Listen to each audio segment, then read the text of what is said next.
AITAH for ghosting my ex because she's married now. My friends think I'm an AH for blocking my ex, who is married, because she keeps calling and messaging me. I wanted to ask if what I'm doing is right or if I should keep in touch with her. I dated Lisa for 4 years, and we broke up 2 years ago. Lisa told me she didn't see a future with me and wanted to call things off. There were many reasons, and I knew it was coming. Lisa came from a wealthy family, and we met in college. Our relationship was great during the college years. However, after we graduated and got jobs, it became clear to her that I would never be able to provide the lifestyle she was used to. She hated the small apartment we rented because I wanted to pay off my student loan quickly, and she resented that I couldn't afford to take her on nice vacations. It sucked, but I couldn't blame her.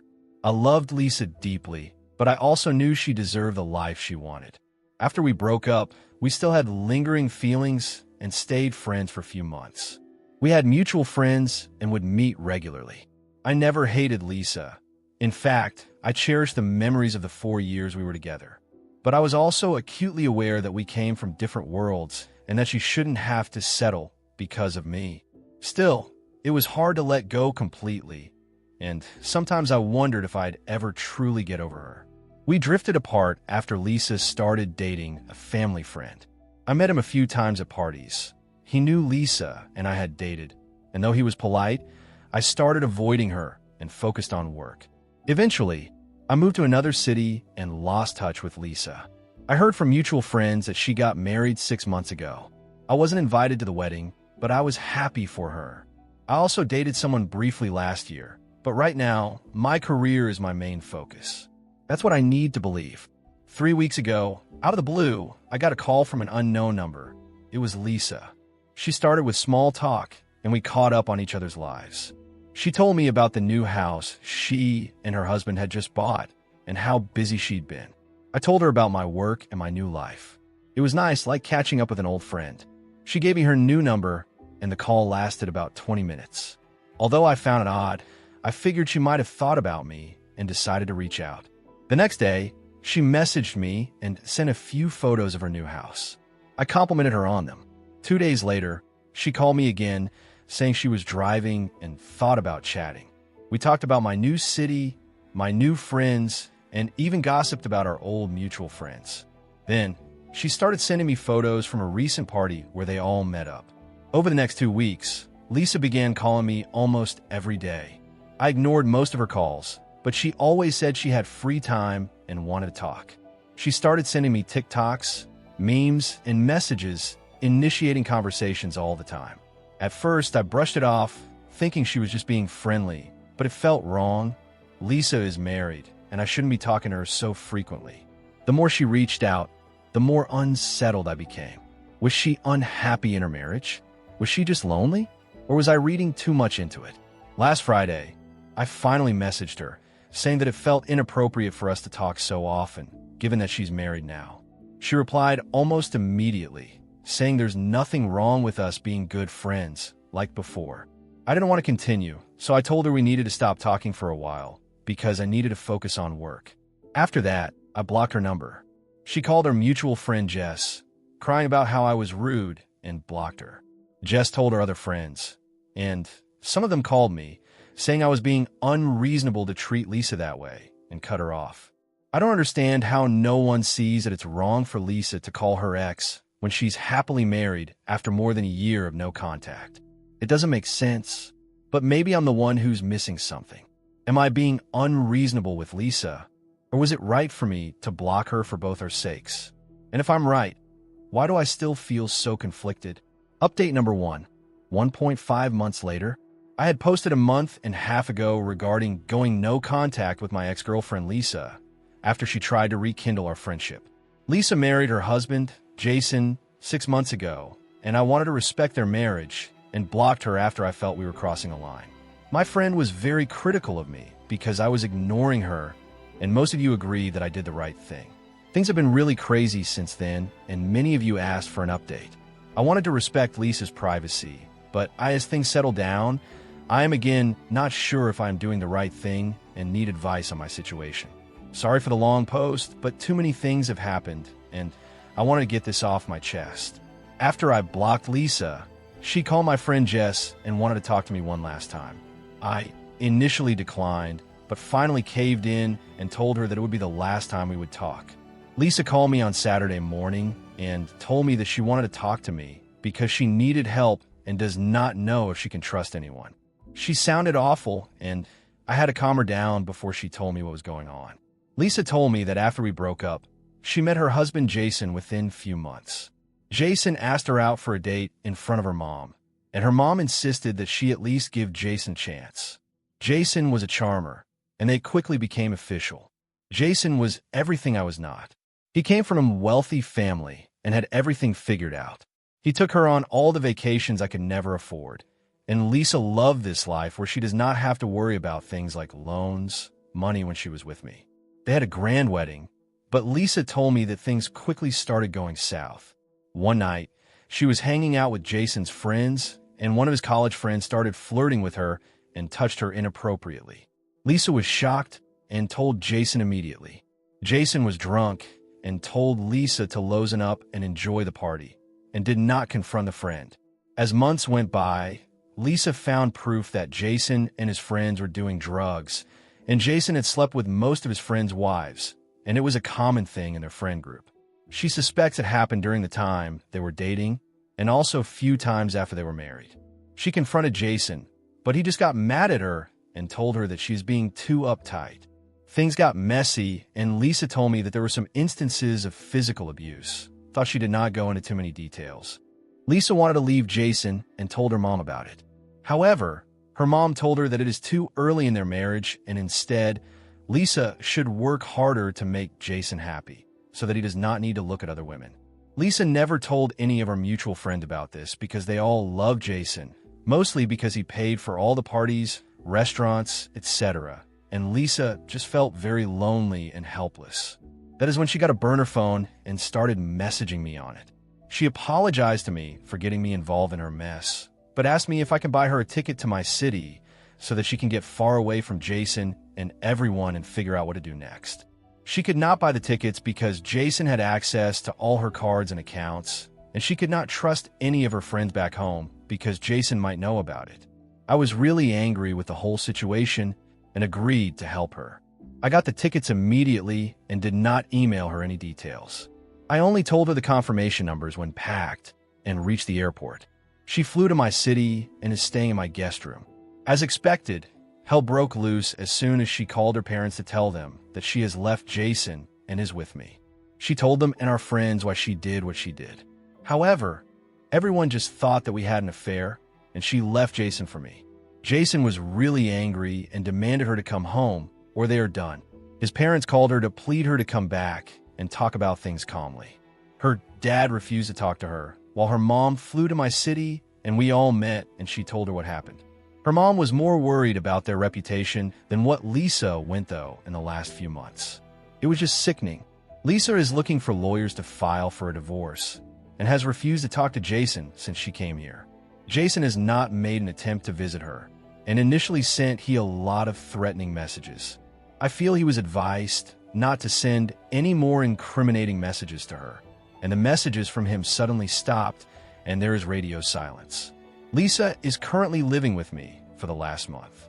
She has offered to pay me rent, but I have told her to just save up for any legal fees as it seems her parents might cut her off.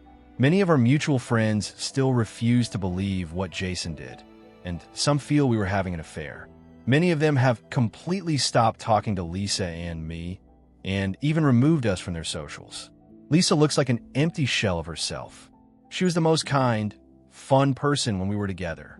Even though she keeps a brave face, she just bursts into tears randomly. I feel she has still not told me the whole story on what Jason did to her, but I'm just going to be a good friend and give her the space she needs. I honestly not sure how to feel. Everything happened so suddenly. I never had a time to react and think if what I'm doing is right. I don't know how I got in a situation where my married ex is now living with me. I cannot kick her out, and I want to be there to support her in such a horrible time. However, a part of me also does not know if what I'm doing is right, and as she is still a married woman, and I do not want to be labeled as a home wrecker or a cheater. Any advice would be appreciated. Edit. Just wanted to add some context since many of you are asking about it in the comments. Lisa left her main phone home when she left since her husband can track her phone. He was already paranoid that Lisa would leave him and was tracking all accounts and Lisa's whereabouts. She did not want to let anyone know she was at my place. However, I insisted that she at least call and tell her parents that she was safe, else they would have thought she disappeared and might have gone to cops to file a missing person report. Jess did not help her because Lisa did not tell Jess or any of our friends about the abuse. All Lisa told me was that she did not trust any of our friends right now. I'm still not sure why and what happened there. However, most of our friends have sided with Jason, and he is spreading a false narrative that Lisa married him for money and waited for 6 months exactly so that she is eligible for a significant alimony based on their prenup. Everyone suspects that Lisa and I, planned this whole charade for Jason's money. Lisa left and came me because she wanted to put as much physical distance between Jason and her before she told him that she was leaving him. And of course, Lisa and I are not getting back together. I understand the vulnerable position she is in, and I just want to make sure she is safe. Finally, what are my future plans? I am taking one day at a time. I luckily have a very well-paying job now and do not have to worry financially supporting her for a short time. However, I do understand Lisa cannot live with me forever, and we need to figure out something as soon as things settle down. Relevant comments. Commenter 1, whoa, what a wild ride. Although it seems like you made the right decision in blocking her at first, I'm happy you were able to intervene and support her during her difficult time. It's terrible when people put their reputation before the welfare of others. I'm sending Lisa my best wishes and hoping that everything turns out well for her in the end. OOP. It is just crazy to see Lisa go through so much in the last few months, and no one is standing in her corner. I also hope she finds strength. Commenter 2. Okay, she should not be living with you. You're not her savior. Maybe what she's telling you is true, and maybe it's exaggerated to gain your sympathy. She needs to end her marital relationship and deal with her baggage from that before jumping back in with you. All of the reasons she threw you over for her husband still exist. She is still married. Period. She could go live with her parents. If he has money, and she doesn't, it could be a long, messy divorce. Step back and let her deal with her crap. Update number 2. Almost 6 months later, I wrote about my ex Lisa contacting me 7 months ago. She just wanted to be friends, but I ended up ghosting her because he was married. She was able to escape her abusive marriage, and I have been helping her over the last 7 months to get her life back on track. A lot of you have been messaging me for the last few months regarding the update. I think we have some resolution now, and, in my opinion, a semi-happy one. After Lisa left Jason around 6 months ago, she came to my town. It looked horrible as I was her ex-boyfriend, and her parents and our friends flipped on us. It did not help that Jason, her husband, went around telling everyone that we were having an affair, and she left him for me. In reality, Jason was abusive to her, and her parents and most of our friends refused to help her. She reached out to me because I lived halfway across the country, and she just wanted to get some distance from the situation before filing for divorce.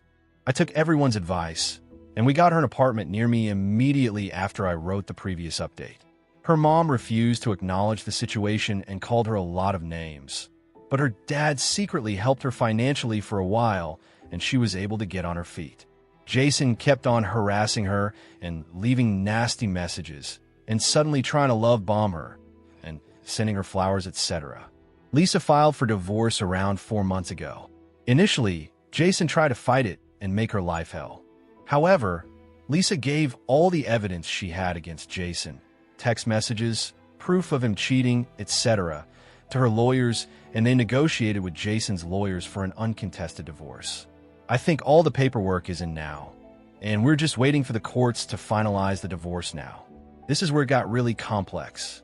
Lisa's lawyers filed for alimony, and Lisa will be getting a significant payout along as she signs an NDA and not share the text messages and pictures that her lawyer used as leverage. It's significant enough that Lisa will not have to ever worry about money again. Lisa agreed to the NDA as a clause for getting a quick, uncontested divorce. As soon as the news of the divorce came out, news spread that Lisa and I were having an affair and planned the whole marriage charade to get money from Jason's family. I know many of Lisa's friends who are from her hometown sided with Jason and sent Lisa some really nasty messages. Lisa's family also has been harassed by everyone in their town, and they lost a lot of friends due to this. Lisa's mom went nuclear on Lisa and me and accused us of conning Jason. Her dad has also cut all contact with her after the divorce details were finalized. We cannot share any of the messages to prove her side, as she has already signed the NDA. Regarding Lisa and me, when I saw Lisa in trouble, I jumped immediately into saving her without an afterthought. I feel the part, or me, that loved her never went away. I did not tell her that, nor did I bring up dating. However, Lisa came and kissed me when I was cooking, and we just could not control our feelings. Even though we have been romantically involved for the past 4 to 5 months, we have decided to take it slow and wait until Lisa heals before thinking of any next steps. I feel Lisa is in a lot of traumas, and we're just bonding over that. We do not know what to do here. On one hand, we want Jason to pay for what he put Lisa through. However, Lisa is now like a social pariah and suffering depression. She's in therapy, and I just feel so bad for her. I would love to get some perspectives on what I can do to make Lisa feel better. I feel she's just caught up in a rock and hard place. Relevant/top comments. Commenter 1. She might want to talk to a lawyer to get advice on what she can and can't say. For instance, she can't show these messages and prove that he was cheating on her.